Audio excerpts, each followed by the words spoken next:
why are hip hop rappers continually ending up shot and dead? Like, why does this continually happen? We just saw Takeoff, one of the 3 members of Migos. I'm a fan of Migos. Yeah. Bad and Bougie, we all know that. Like, killed in Houston. And I don't want to say happy, but I'd be comfortable with the fact that if it was just like a one and done thing. But it's not that way. Okay? I was a big fan of Pop Smoke, all right? Mm-hmm. Shot, dead. XXX, shot, dead. Young Dolph. A few years ago, one of the biggest guys in the game when it comes to hip hop and money was Nipsey Hussle. Okay, so this is a continual thing. When I was a kid in the late 90s, nobody's bigger than Tupac and Biggie. Mm-hmm. Are you East Coast or you West Coast? You West Coast? I was East Coast, Miami, all right? And then the nicest guy in hip hop, Run DMC, their DJ, Jam Master Jay, shot and killed. So it's like, I feel like this is a question that is well warranted. And I feel like you guys are completely capable of answering this question. But this doesn't happen in other genres. Like, we live in Miami. I go to Ultra every year. Mm-hmm. You know, Tiesto and Cascade aren't catching beef. Like, that ain't a thing. Like, in the reggaeton world, there's no beef in that. Pop, Justin Bieber and Justin Timberlake aren't catching beef. Like, you know, even in country music. And when you talk about Second Amendment, I'm a two-way guy. Like, that is country music. I got my 12 gauge, I got my shotgun. But, like, Trace Atkins ain't shooting nobody. Yeah. So what the hell is going on here? Why does this continue to happen? But most importantly, what can be done about it? Stevie, why don't you go first? That's a lot to unpack there, man. Mm-hmm.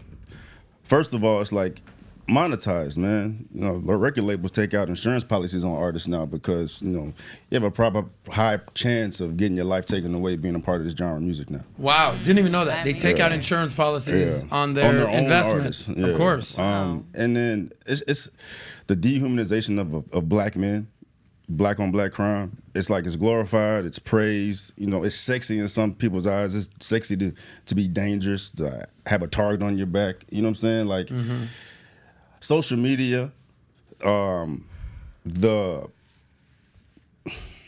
men are a lot more emotional now. So you put guns in emotional people's hands, they're likely to pull the trigger that much quicker. You know what I'm saying? There's no fighting, none of this rap beef anymore. And there was never no fist on fist fighting at all to begin with, man. But it's just a lot of emotional men, younger men, impressionable minds, and it's glorified in hip hop music, and you know, it's just an equation for disaster. Yeah. I think I have a problem with the whole black on black crime rhetoric. Like, I honestly feel that we just saw somebody get put in jail for life for the Parkland shooting as well, right? And what was he, white? So I feel like crimes happen with those who you're in proximity with. So when you say, you know, when you go into the narrative of like black on black crime, it's just, for me, like, there's nobody ever talks about white on white crime. Nobody ever talks about Latino crime. Like, it's just black on black crime.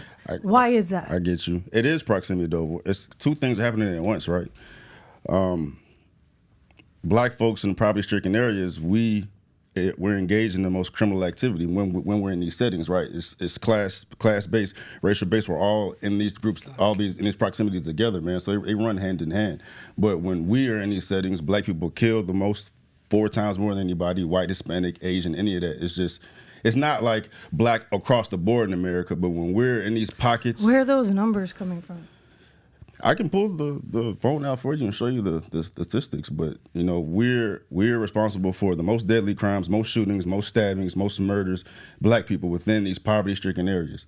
It's just both of those run hand in hand, and it ties directly into hip hop music because it's talked about in the music. So you're pretty much brainwashing children, impressionable minds, young black men to engage in this behavior as they grow up.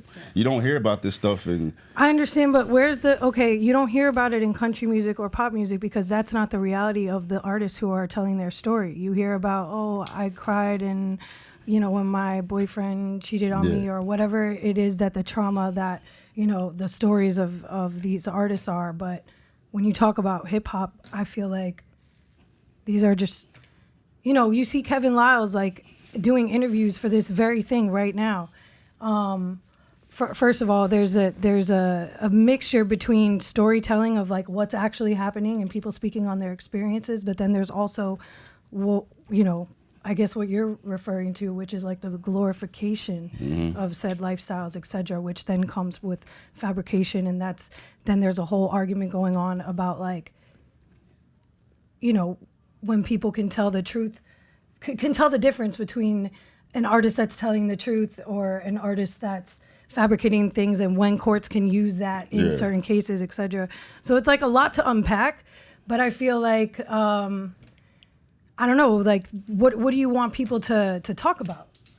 I'm not saying that they should talk about anything. He asked, what's causing it, and if you're going to try to find a point of departure, to focus on, it comes from that, the reality. You know what I'm saying? And we can like focus on the reality and do things to fix these certain pockets of areas to fix life for these people. But at the end, they are talking about their truth, and at the end of the day, like fabrication, reality, it really doesn't matter, because all of it ends up being perpetuated. Yeah, it all turns. Well, here, let me give you some context here, because I would be doing disservice to hip hop to say that this has always been a problem, because it hasn't. So I'm old enough to remember when hip hop in the 80s and the early 90s was all about fun. Yeah. Okay, started with the block party. I said a hip hop, the hip of the hip. Like we all remember like a Rapper's Delight and the Sugar Hill Gang. Yeah.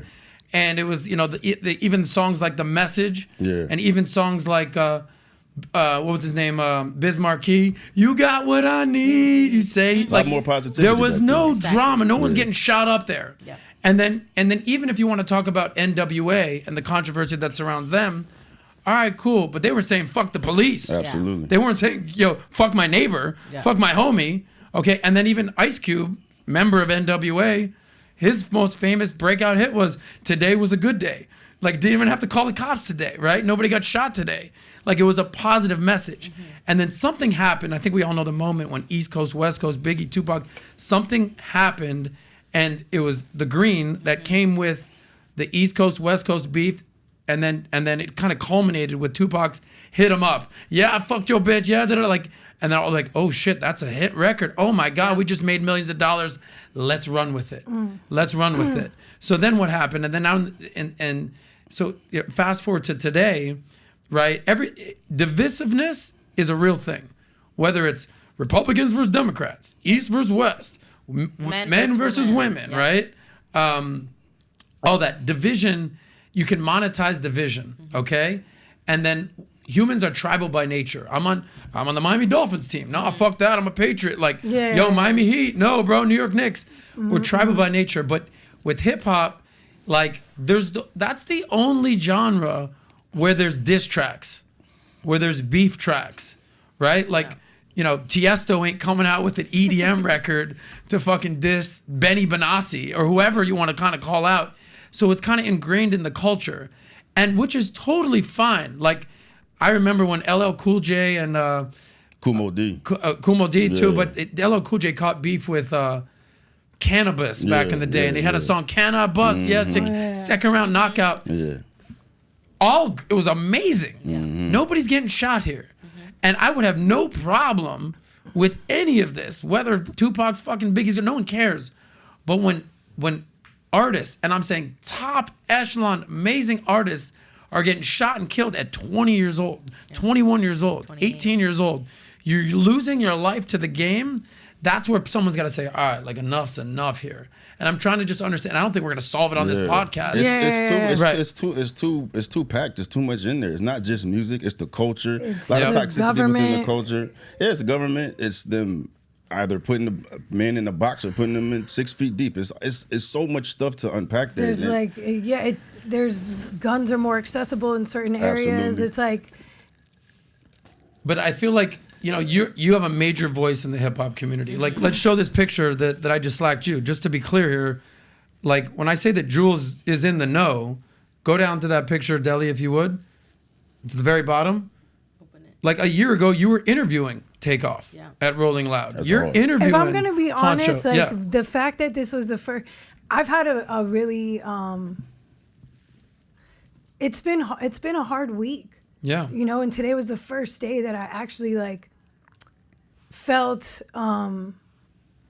that I had enough energy to like put effort into my hair and my makeup and like want to come and leave my house and do something, because it does become, it's just back to back to back. Yeah. At this point I'm 32, like the past 10 years has been filled with, whether it's these instances or overdoses, etc. And yeah, it's clear, like we're in the midst of a violent drug and violence epidemic. And it's like, I just, I'm not obviously that close, but we can all feel, like you can feel the heaviness this week of even people that weren't that close with Takeoff or have never even met him can see the type of light that he is. And, and just the interview, his last interview and him just dropping this tape and being at the place where he was in his career. And it's heartbreaking. It's really heartbreaking. And it's like, yeah, what can we do? Like that was at first it's shock and it's sadness. And then, kind of like the anger sets in. And then I'm a solution-based person, so I have been over the past like 24 to 48 hours been trying to like wrap my head around what is next, how can, what could I do? What can my friends do, etc. And then I was like excited to come here to like have a mental break from everything. Yeah. So when we went into this, I kind of like froze because I was immediately like, man, I feel petrified, and I feel like there's people who think about like Dirk and like people who have literally just been every single year, you know what I mean? Like every multiple times a year you see, and to even think of Quavo, and like, it's just so heartbreaking. It's just like, number one, just more than anything, like, thank you for that real response right there. Like much love. Like that was real. That was a real response. Like I don't know. Like I'm seeing the tears in your eye. But here's how I'm processing this. I think if there was just a apathy, an apathetic response, like, yep, another rapper died. All right, cool. What's up today, guys? That would be the problem. The fact that we have to say something because young, talented people are being murdered for BS. You have to say something about it. If not, it would just be like, because there's people out there, believe me, I've been in conversations and I'm like, hey, I think I'm going to talk about this today. And they're like, yeah, well, whatever. Another rapper got killed. What's the big deal? It's like, no, that's the wrong mindset. That's the mindset that is perpetuating this problem. And as an American that loves music, that's been in the radio business, that loves hip hop, that has a voice, it's just something that I just can't be cool with. So if you like that clip, click right here to watch another, or if you want to watch the entire Soscast, click right here.